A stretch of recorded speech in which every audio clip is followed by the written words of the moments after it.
The following portion of the Arizona Daily Mix is sponsored by Midwestern Meats. Welcome back to the Arizona Daily Mix. When buying meat, do you know what you're doing? I don't. Here to help us get the perfect type of meat for cooking or grilling is Marcos Perez of Midwestern Meats. And the first thing I like, what I said right there, is Midwestern Meats. So because we've talked about this, Midwest is where some good beef is. Yeah, that's like the best meat that you could get in the country for many different reasons. The weather plays a big factor. The natural green grass that grows out there plays a huge factor. It's just really high quality meat. Yeah. They go through this cold weather up there, the cattle, so that causes all the fat that they consume to go into the intermuscular system. Nice. So they get a lot of great flavor from that fat. And it's all grass-fed, corn-finished product that we get at Midwestern Meats. So that corn finish gives the fat like a really good buttery flavor versus sometimes you have a piece of fat that's like a little grizzly. Yeah.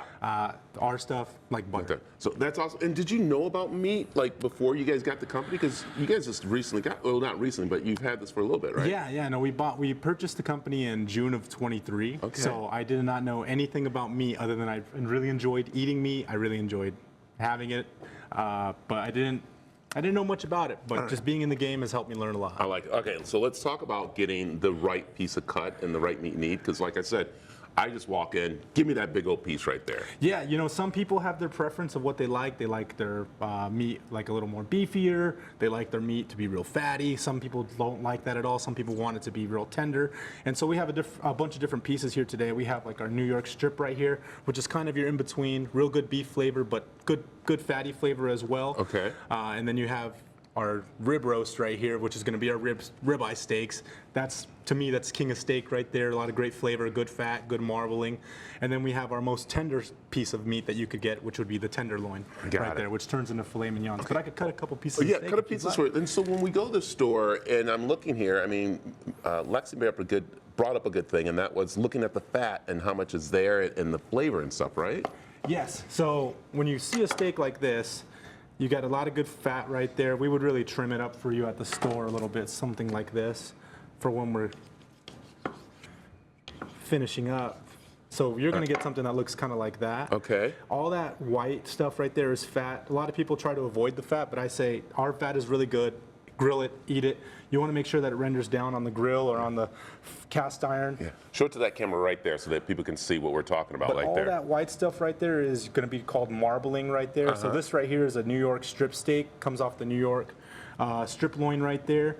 But all that white stuff is just good flavor, good marbling right there. Not as heavy marbling as you would get like on a ribeye, because the ribeye is part of a section of the cattle that gets a lot of good fat on there. This part, not as much, but still great flavor. And that's what I'm looking for, is the whiteness in there. Yeah, is that what you want to look for a lot of good marbling. Some people say, oh, that's too fatty for me, but no, I say let's do it. Get that. That's a lot of great flavor right there in the steak. So and now with this, do you grill this one or do you put it on the griddle? Which one is better? You know, I always say if you're going to cook a steak, these are called grilling steaks. I say you throw it on the grill, throw it on the cast iron, get a good sear on there. You could do a reverse sear, like a lot of great chefs do. But me personally, for something like this, I'll grill it and then do like a little butter base at the very end of it. So that's just my opinion with that. I like cast iron too. Cast iron gives us a great flavor there, so you can see more of that intermuscular fat right there. All right, what should you do with the fat that you cut off? Can we cook that up too if we cut it off? So over at our shop, we always turn the extra fat, we turn it into beef tallow, which is a great oil to cook in. It's just natural beef fat. Gives your food like a heartier, beefier flavor, all natural. So it's not, some people like to avoid the seed oils and stuff like that. Me as well. I like to cook with beef tallow. We also throw this into like our grind, like for our hamburgers and stuff like that. Also, too, a lot of hunters like to purchase this, so we always have this for sale too. If you want to make your own beef tallow, or if a hunter wants to come in and make his own grind there. All right, let's also talk about when people see the pricing of meat, they kind of like go, "Oh my goodness, I can't afford it." But that is by the pound. But we don't eat a pound of meat ourselves. That's what people have to realize, right? That you can get it cut to what you need. Exactly. So at our shop, we like to do custom cuts at no extra charge. So if you're like, oh, I need 6-ounce steaks, 8-ounce steaks, some people even want you know, a big 20-ounce steak. 20 ounce. Yeah, like 24 ounces. People Because want that, well, huge. actually 20 ounce cuts down to what when you cook it? To like 18? It depends on what you're cooking. So like Yeah. a ribeye would probably go down to maybe like, I would say maybe 20, 18 ounces, depending Okay. on how long you cook it for. All right. But This right here, this is just beauty. this right here is a beauty. So like this piece right here is probably about like 3 pounds. You could turn this into a prime rib Yeah. roast. Marcos, I'm sorry. Just his eyes lit up when he went to grab the piece of meat. It was. I wish. Can we just show the eyes on this? This is what. Let me show you what he did. He's like, oh, this baby right here. Oh man, this right here. Ooh, this is the Cadillac. I like this This one. is my favorite. This is my favorite of all the beef that we have. The ribeye is the king. Yeah. You could turn this into a prime rib roast for the holidays, New Year's, Christmas, anything All right. like that. People love to do this as a I like traditional it. roast. All right. You guys are open what time? We open Monday through Saturday, 8 a.m. to 5 p.m.